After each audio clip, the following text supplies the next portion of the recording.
Good morning, Quest seniors. Happy to see you this morning and to tell you a little bit about your presentations yesterday. Basically, I want to structure my comments to you this morning into four main categories. I want to start with what I thought was really good, talk about maybe some possible improvements with your content, some improvements with your presentation, and finally some next steps. So the first thing that was great yesterday was you're very enthusiastic about your projects. Again, really, enthusiasm is very contagious, and since you were excited about it, we became excited about it as well. Really thought everybody did a good job of making the client's opportunity or problem their own. So it really seemed like you wanted to help them, that you were part of their team, and very excited to do that. So that was great. Overall, I thought the use of DMAIC as a framework was excellent. I think most people understood the DMAIC framework, how it can be applied to the project, and applied it very nicely. I thought also the slides were very good, especially those that use charts, graphs, and figures, conveyed a lot of kind of complex information in a very succinct way. Perhaps a little too many slides, but overall the slides I think that were visual were really very nice. And the process flow diagrams, for example, that incorporated the use of swim lanes to go ahead and organize their process flow diagrams was very nice. The other thing which was great was some of the intermediate deliverables to your client. And it's very clear to me that all teams have added at least some value to their client, if nothing else by being able to reflect back to them what they understand the current state being. So intermediate deliverables, very, very good. In terms of content, four things. The first thing is focus on the dependent variable.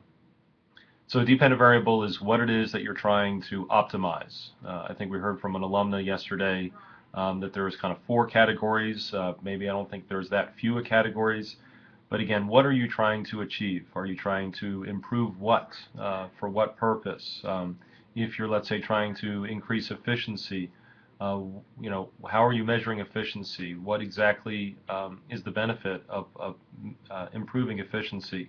So, for example, if you're looking at increasing efficiency, what impact does it have on the organization? What impact does it have on the profitability? What does it have on the timeliness of information? What does it do to the agility of the company? What does it do to them in the competitive landscape? What does it do for them operationally? So I think there's usually kind of an internal operational cost savings component to this, potentially even a more external kind of strategic revenue generating component. So do think about that. I think it'd be really great. The second thing is, I think related to the first thing, is once you know what your dependent variable is, what is the significance of your project? So your client adopts everything that you're going to recommend to them. What is their near-term implications? What are their long-term implications? And what are their implications that are more generalizable even beyond the scope of your project? I dare say that even some of your projects that will help your client will actually help the world.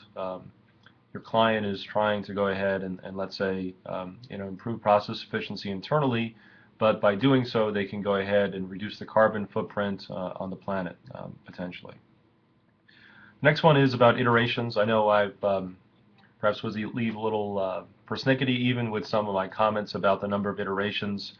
I was very happy to see that many teams have built in the iterative cycle, but I do think that waiting until mid-November for your first iteration to be done may be too late. I think you want to, again, take the advice from IDEO to fail early in order to succeed sooner. So try to go ahead and see if you can iterate more quickly and potentially even get more iterations in. And number four, I guess the last part is really related to the significance of it, is that what is the generalizability of your project? Probably too soon to bring this up, but hopefully it will get you excited about looking at things even beyond the scope of your project.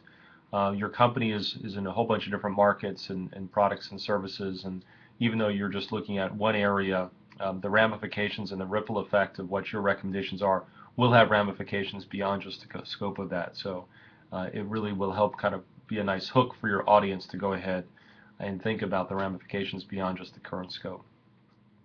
So a few more comments about the presentation.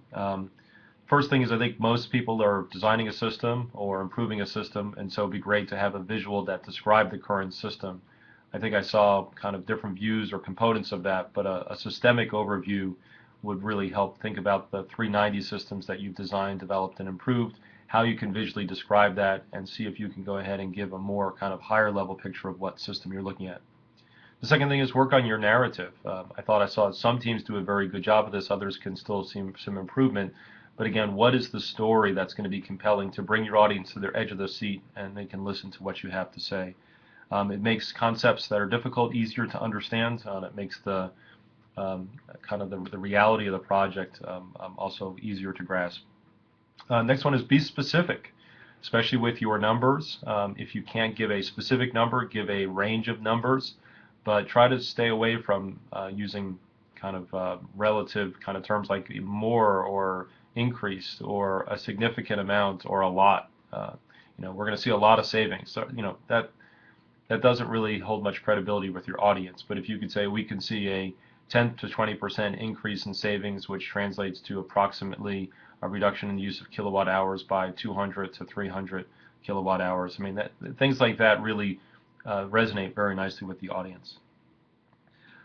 See if you could change the name of your projects. I know that we've kind of just been moving forward with your generic names, but try to pick a name at this point that kind of conveys what it is that the project is about. So instead of just saying we're on the Amazon.com project, and I know we don't have one of those, but you could say that we're on the Amazon.com supply chain optimization project. Again, that says a little bit more. Many of you said that we are going to help our client or we are going to do this. Remember, you've already helped your client. I think it's better to go ahead and phrase things such as we already have helped our client or we will help our client. Try to stay away from the promises and focus on the deliverables. So again, if you say we will help or we hope to help, again, that's isn't as confident as saying that we have helped and we will continue to help. The Gantt chart, frankly, was nice to see, but probably didn't deserve some airtime within your presentations. I know it was fun, and we kind of laughed a little bit about the percentage of completion, but at least the Gantt charts that I've seen, the easy stuff is in the beginning, and this hard stuff that you've got to accomplish now is more difficult. So whatever percentage that you gave last night, frankly, it didn't convey too much confidence that you really were 50% or 47% of the way done. When your teammates present, I know this came up with the comments yesterday, but try to look enthusiastic about what they're saying. Give them some eye contact, a little smile, perhaps. I think some of you found me to go ahead and actually kind of focus in with my eyes on one of you, making eye contact and getting you to smile and think, this is a great thing that your teammates are presenting, and it's your team project. So smile, eye contact, don't forget those things. Okay, so last thing is next steps. First next step is I do want you to watch yourself present. So we captured the presentations last night using Panopto. There's a link on the course webpage to go ahead and watch. I suggest you watch yours. It's going to be painful, but watch it beginning to end. Ideally, you would also watch it as a team. Watch it in terms of improving content, but also in terms of presentation. Hopefully you can keep some of the things that I suggest in mind as you watch it.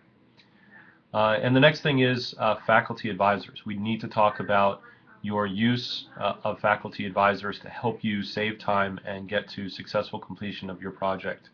I've had several discussions with faculty advisors, not all of them, but several of them, who have voiced their concern that they're not being well informed or engaged by the teams, that they're a resource that's being underutilized, that they haven't heard from you in a little while, and it really is very important to go ahead and engage them, talk to them, bring them up to speed on what's going on, ask them for some advice.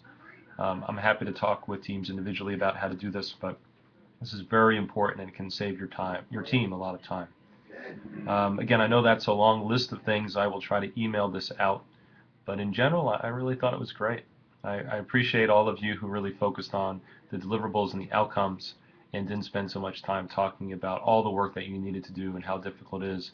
I know from working with some teams that it has been difficult and this hasn't been easy, and 490 is a really tough class, but overall I would say you're doing a great job, and I had a great time last night, so thank you.